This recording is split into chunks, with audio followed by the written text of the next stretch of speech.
Hello and welcome to Verified Live. The widow of Alexei Navalny, the Russian opposition leader who died in jail last week, has accused the Russian President Vladimir Putin of killing her husband.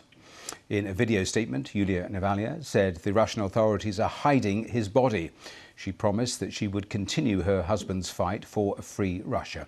Our correspondent Bethany Bell reports now from Brussels, where Mr. Navalny's widow is meeting with European foreign ministers. Привет. Это Юлия Навальная. Alexei Navalny's widow, Yulia, says she'll continue to fight for a free Russia.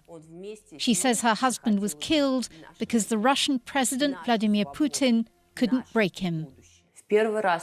Another person should be here in my place, but that person was killed by Vladimir Putin. We know exactly why Putin killed Alexei 3 days ago. We will tell you soon. But the most important thing we can do for Alexei and for ourselves is to go on fighting. I will continue Alexei Navalny's work. Я буду продолжать дело Алексея Навального. Alexei Navalny died in this prison camp in the Arctic Circle. Prison authorities say he suffered sudden death syndrome. The Kremlin has denied involvement in his death, calling the accusations frankly obnoxious. It says there are no results yet in the investigation into the death. Earlier, Mr. Navalny's mother was blocked from entering a mortuary where his body was believed to be. Today, Yulia Navalnaya is in Brussels, meeting with EU foreign ministers. The EU's foreign policy chief says they're considering new punishments against those responsible for Mr. Navalny's treatment. Yes, member states will propose sanctions, for sure, against the responsible. Well, the great responsible is Putin himself. Other ministers said Mr. Navalny's death underlined the wider threat posed by Russia in Ukraine. EU ministers are keen to support the political opposition in Russia and honour Mr. Navalny's memory. There are also calls for measures to punish those responsible for his treatment. But with so many other sanctions already in place, their options are somewhat limited. Bethany Bell, BBC News, Brussels. Well, I've been getting reaction a little earlier. I spoke to Mark Saber, who's the former head of the communications for the Global Magnitsky Justice Campaign. Now, you may remember that is a group that seeks to impose asset freezes on human rights abusers and corrupt officials. Well, I asked him if it was a viable option to seize Russia's frozen assets, one of the suggestions made today by Estonia's Prime Minister. Have a listen. I think it's very viable. I think assets have been frozen around the world since the start of the war with Ukraine. Those assets should be collected and actually given to Ukraine to help with their own rebuilding and reconstruction. There's very little that can be done, as history has shown in the last few years, to pressure President Putin to change the way that he's running his country and the way he's behaving. So let's exert pressure from the outside. On a practical level, to seize those frozen assets, give them to Ukraine, I mean, how easy or difficult is that practically?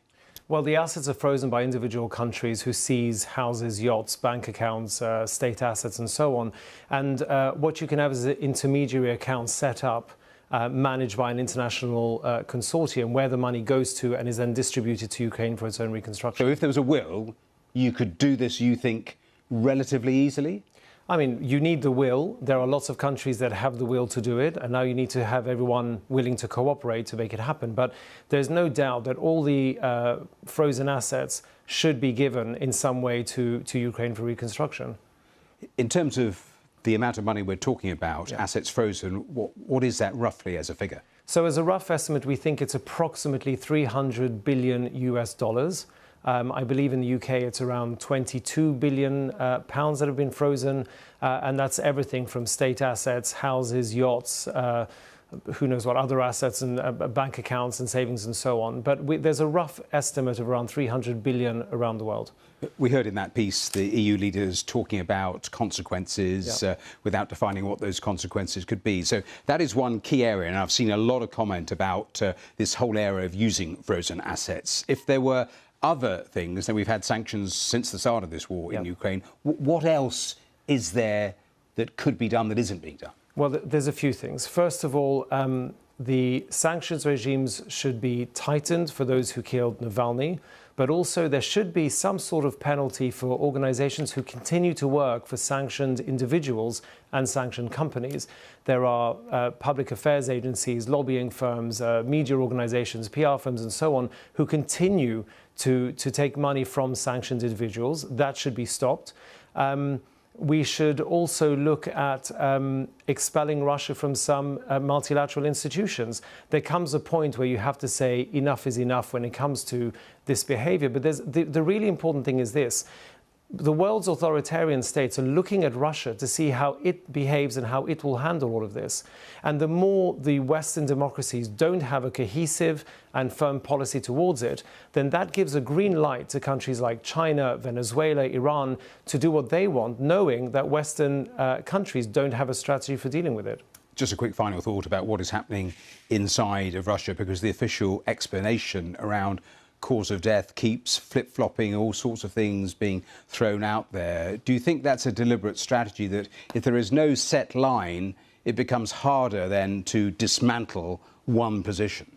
Well, I think it's a few things. First of all, it's an incohesive place. Each department will be putting out its own statement. Each department and each person will say what they want.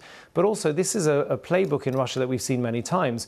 When Sergei Magnitsky was killed in 2009, there was an investigation. There wasn't an investigation. They found him, guilty of dying by stoppage of breath before they admitted that he was beaten. So we're going to see the same with Navalny, a constant flip-flopping of the reasons, the causes and the outcomes. Well, that was Mark Saber from the Global Magnitsky Justice Campaign talking to me just a short while ago.